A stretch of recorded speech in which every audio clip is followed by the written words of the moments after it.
Did you know that over 90% of people and pets in the United States are mineral deficient? And most of those people and pets that are mineral deficient are extremely deficient in iodine? Have you ever wondered what the best sources of iodine are? And did you know that some of the most popular sources of iodine are actually contaminated with nuclear radiation? You're going to learn a lot about iodine if you tune into this video, so I encourage you to stay tuned, watch this video, and learn a lot while we're here.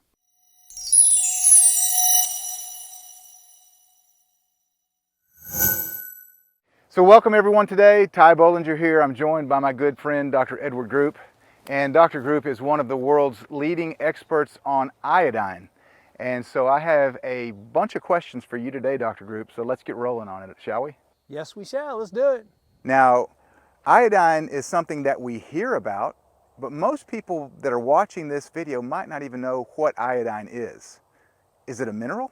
It's actually the most important mineral that I've found, because we've been able to track since the 1800s and since the introduction of Lugol's solution, which was also introduced in the late 1800s, 1900s, and the Lugol solution was actually one of the most beneficial substances and one of the top selling supplements.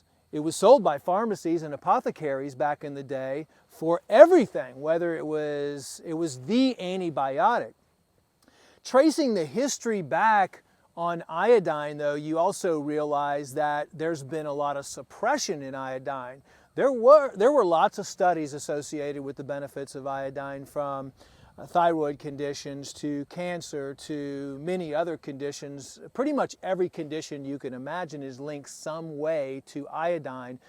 And now deficiency in iodine? A deficiency in iodine, okay. Because as the Industrial Revolution happened, as pharmaceuticals happened, has the introduction of fluoride, bromide, chloride, and those derivatives have entered our soil, our water, our atmosphere. That has created a severe iodine deficiency in pretty much every single human being right now.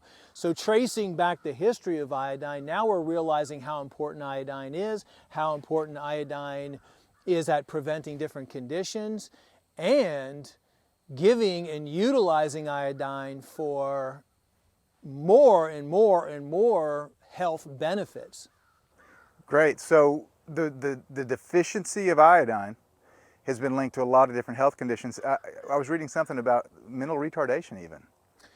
So what we're finding over the last 20 or 30 years in the medical research is that most pregnant women are deficient in iodine. The research with iodine started around Ohio and Michigan years ago on the goiter belt.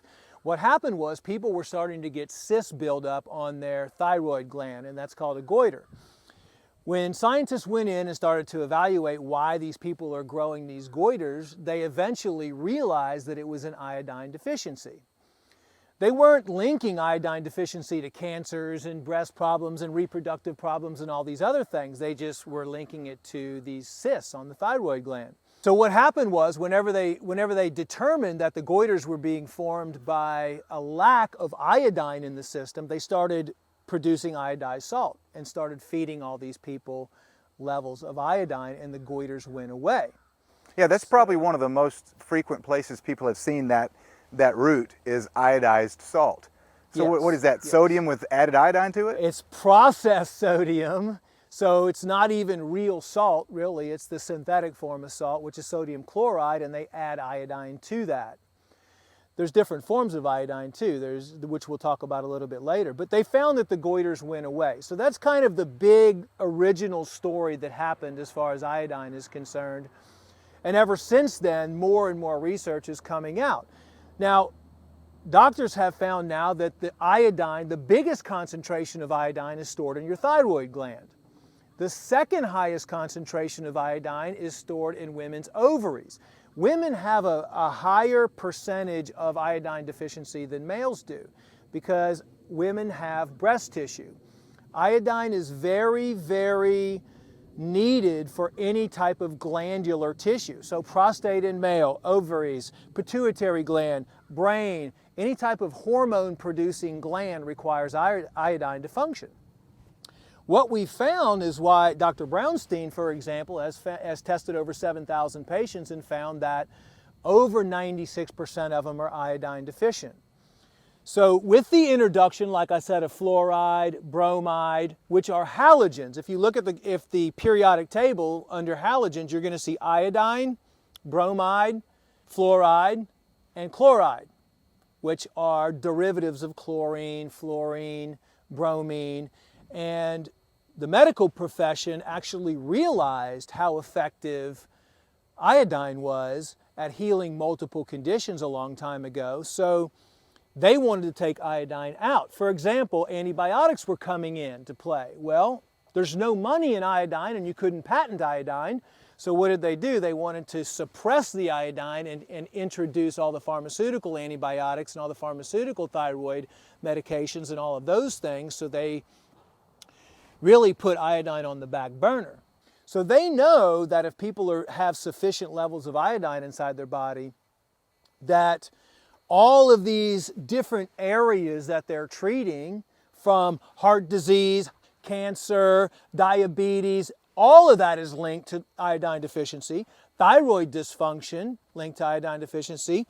Infertility linked to iodine deficiency. Polycystic ovaries, fibrocystic breast disease, because women have more fat and the breast tissue and the reproductive areas in the body hold more iodine. So you can see that it's one of those substances that's necessary for every single thing in the body.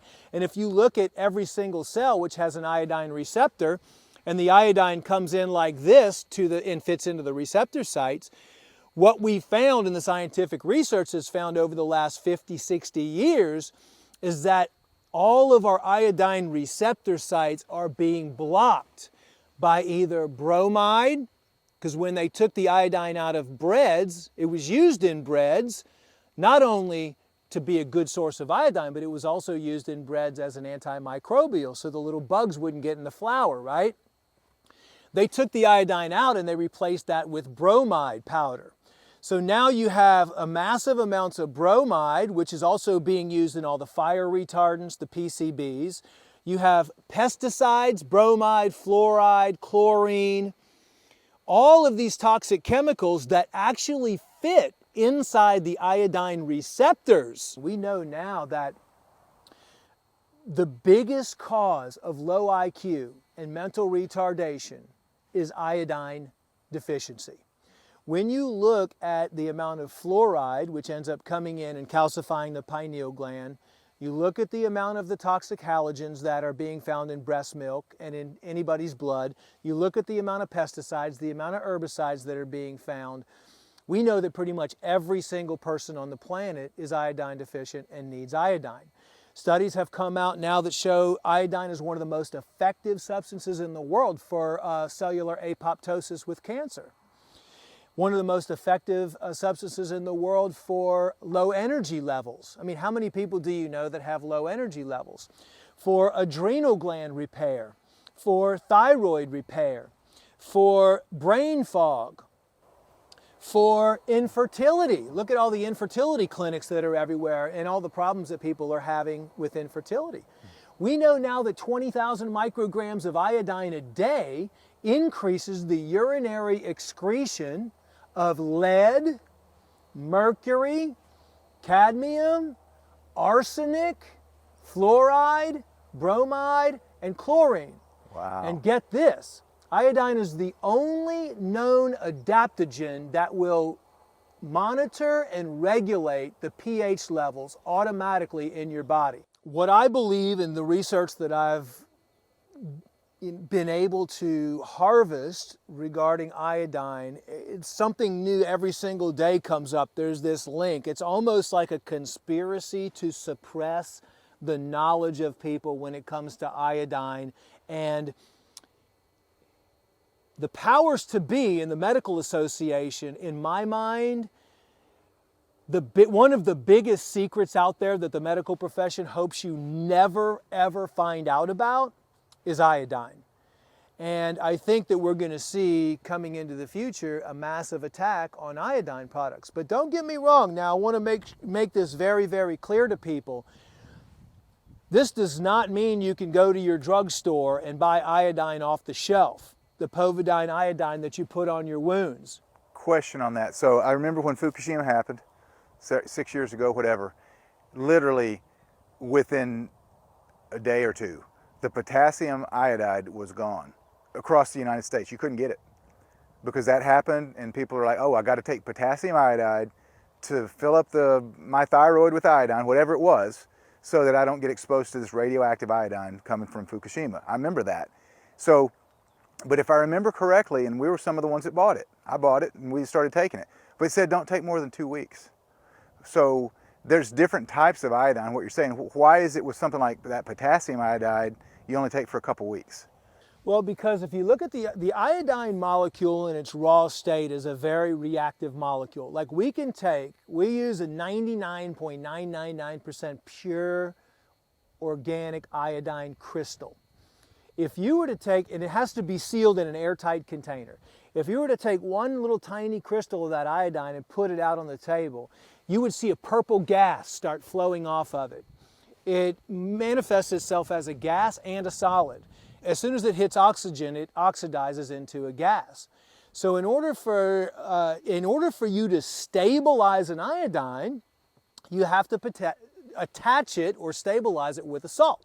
Potassium is a salt. So you take the iodine, and in order to stabilize it so it won't sublimate out, you attach it to a potassium molecule, and then it becomes a potassium iodide. That's not a real good usable form of iodine in the body. It's hard to get into different areas because now you have a potassium molecule and an iodide molecule, and the body has to determine what it wants to do with that. It has to break it. So you might not get that usability aspect of a good form of iodine. But it's more of an emergency. It's more iodine. of an emergency. It's something that you shouldn't take over a long period of time. It's just a blast of iodide into the body so your body sucks it up first before it sucks up the radioactive iodine-131. So our research took us even down another path in saying, well, how can we stabilize a monatomic form of iodine? Because what the body needs and what the cells need is a iodine-1 or a monatomic or a nascent form or a reactive form of iodine. Okay, that's the term that most people will have heard of, nascent iodine. I've seen nascent iodine online. So that's what you're talking about here. It's nascent, just another word for atomic, which means it has an extra electron that's willing. It's basically like an I1 with a negative electron. So that means it's ready to easily be absorbed into the tissues. It's basically ready to go. I don't know of anything else in the world that can eliminate arsenic and mercury and lead and chlorine and fluoride and bromine besides iodine. And it does it because it has an affinity for it because it's a very, very close molecule. Number one, those metals are positively charged, but it's also a very close molecule to those other halogens. That's why the body gets confused. And the body says, oh, this must be iodine, and takes in the bromide or takes in the fluoride. So in order for the body to heal itself, in order for the body's self-healing mechanism to become active, in the grand scheme of things, it's really all about simplicity. It's about how clean is your body, because you can link every single disorder, every single disease, every single symptom, if you look at it, is all caused by toxicity. You've got too many metals, too many chemicals, too many pesticides, all coming in through the food that we're eating, the beverages that we're drinking, all of that stuff. That's why it's so important to continually cleanse your body on a regular basis, repair your intestinal tract, which is another big thing. Iodine doesn't disrupt the good bacteria in your bowel either. It attacks the negative or the bad bacteria in your bowel, and it's needed for the production of epithelial tissue because your bowel and your skin are also endocrine organs. So any endocrine system disrupting chemicals such as estrogen, birth control pills, glyphosate, all of that stuff, all of the things we talk about that are damaging and that are creating havoc in the body, guess what gets rid of all of them?